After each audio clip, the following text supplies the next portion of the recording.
years. And they've never told a soul, and they've always wondered, number one, am I crazy?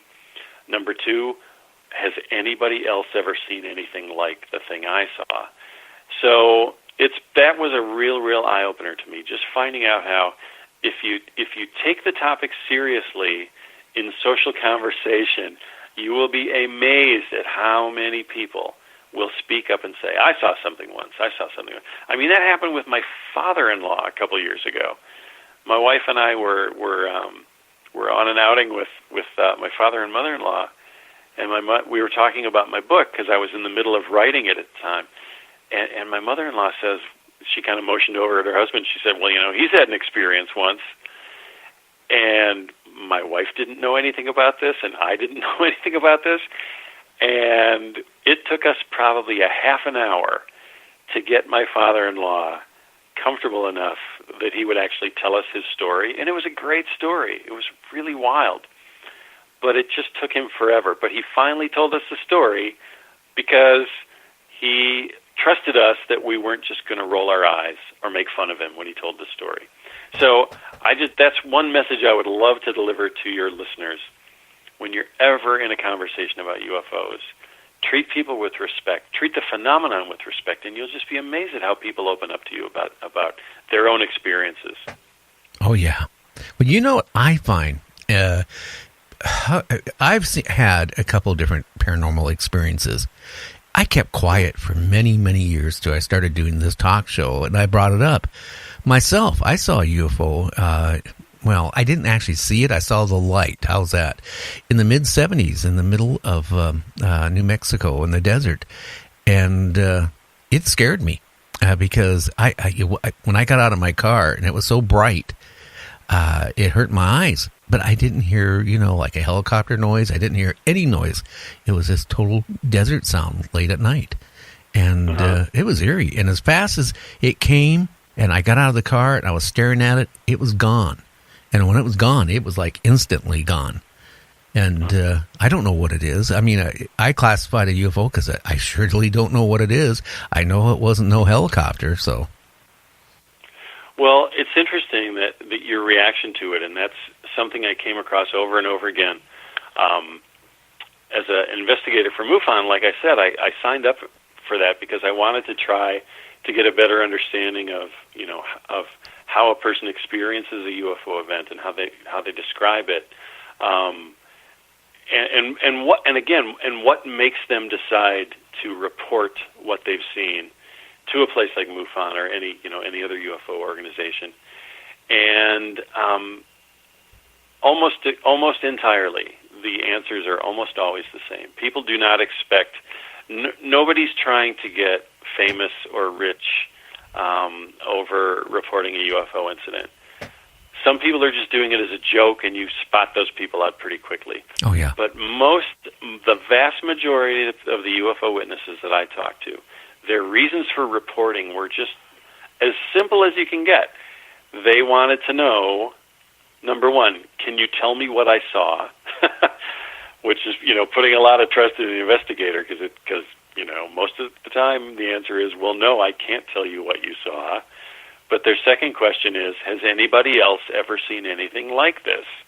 People always want to know that because I guess there's just this, there's this reassurance factor that, other people have seen this same thing too. I'm not crazy. There's nothing wrong with me.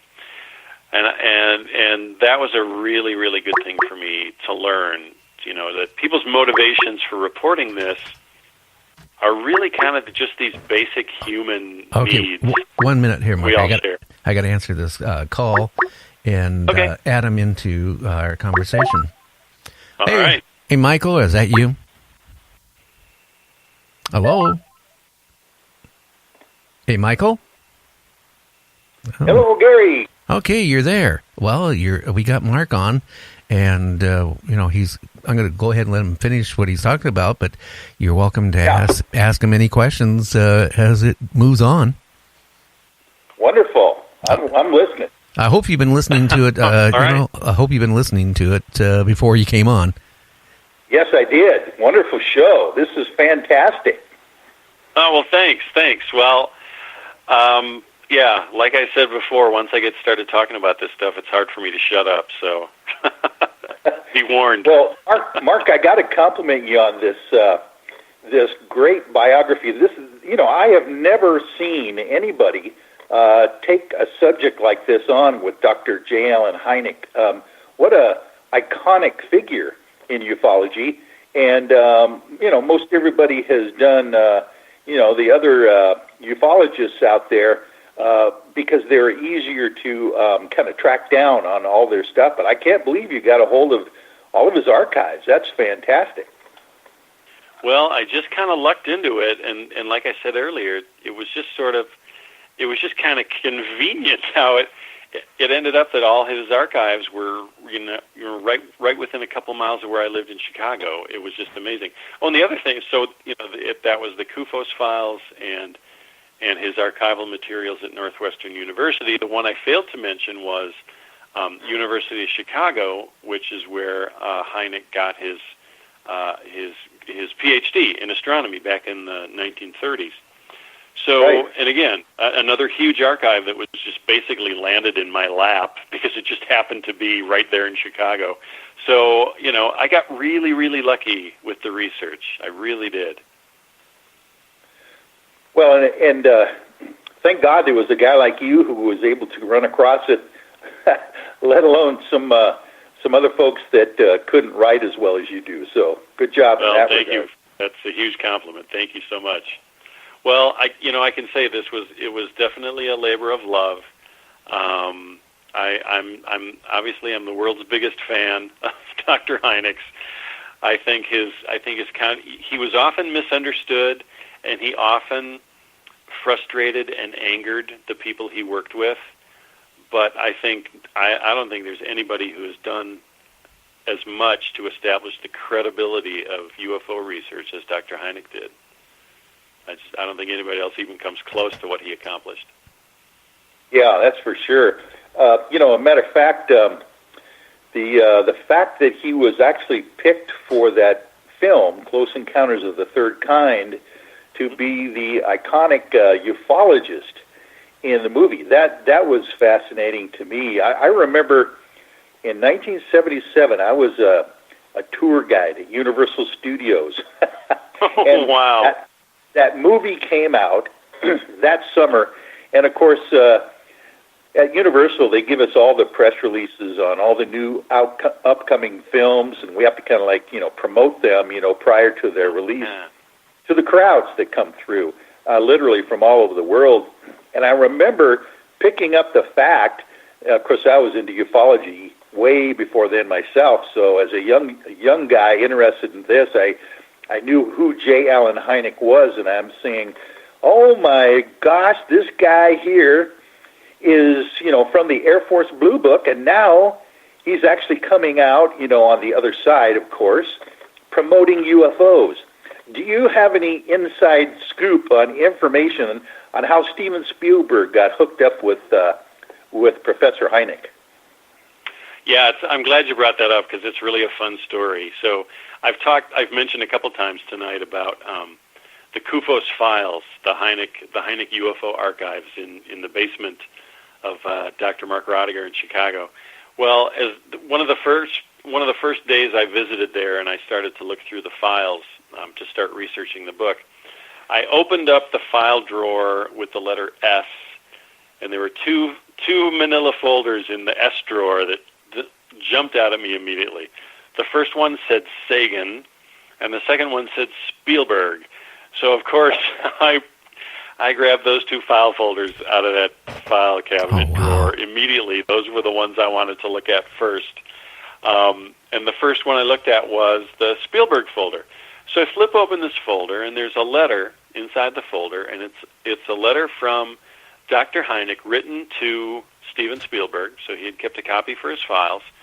And in this letter, Dr. Hynek was very awkwardly and embarrassingly sort of accusing Steven Spielberg of ripping him off in the most polite manner imaginable.